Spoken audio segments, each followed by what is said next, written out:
Si vous êtes nouveau sur la chaîne, n'oubliez pas de vous abonner et d'activer la cloche de notification. On commence. Au moment de négocier son nouveau contrat, Francis Ngannou avait de nombreuses revendications, mais aucune ne concernait son salaire. Si son poste du président du PFL Afrique a été mis en avant dès sa signature, qu'en est-il des termes financiers? Le nouveau patron du Predator vient de faire une révélation dingue à ce sujet.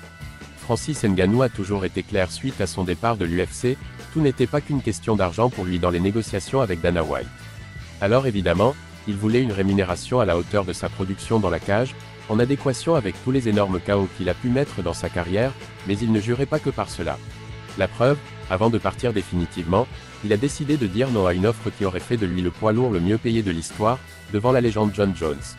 Mais ce qu'il voulait plus que tout, et qu'il a obtenu en s'engageant au PFL, c'est une amélioration des conditions de travail pour tous les combattants et surtout la création d'une ligue de MMA professionnelle continentale en Afrique. Le salaire de Francis Ngannou au PFL dévoilé. Si ces détails du contrat ont rapidement été mis en avant dans les médias, puisqu'il constitue une belle avancée sur le plan social, rien n'a réellement fuité sur le nouveau salaire du Predator. Le fondateur de l'organisation Don Davis est donc venu apporter quelques précisions à ce sujet lors d'un entretien avec le média spécialisé Spinning Back Fist. Francis Ngannou a eu des offres plus importantes pour signer ailleurs. Ce contrat était à propos de tout le reste, sauf de l'argent.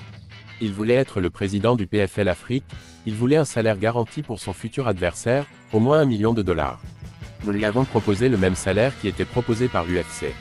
Si Francis Ngannou ne pensait qu'à l'argent, il se serait engagé dans une autre organisation ou aurait prolongé à l'UFC pour une meilleure visibilité. Mais le Camerounais avait des ambitions bien plus importantes lors des négociations, et le PFL était la seule institution capable de répondre à ses demandes. C'est dingue mais pas surprenant, il a respecté sa parole jusqu'au bout, de quoi attirer le respect des fans.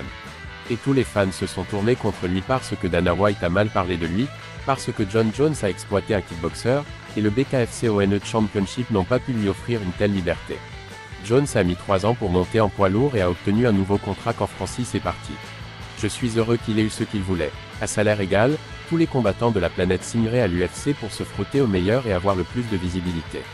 Mais Francis Ngannou n'accordait pas une importance majeure au zéro sur son contrat, il voulait d'autres choses bien plus symboliques.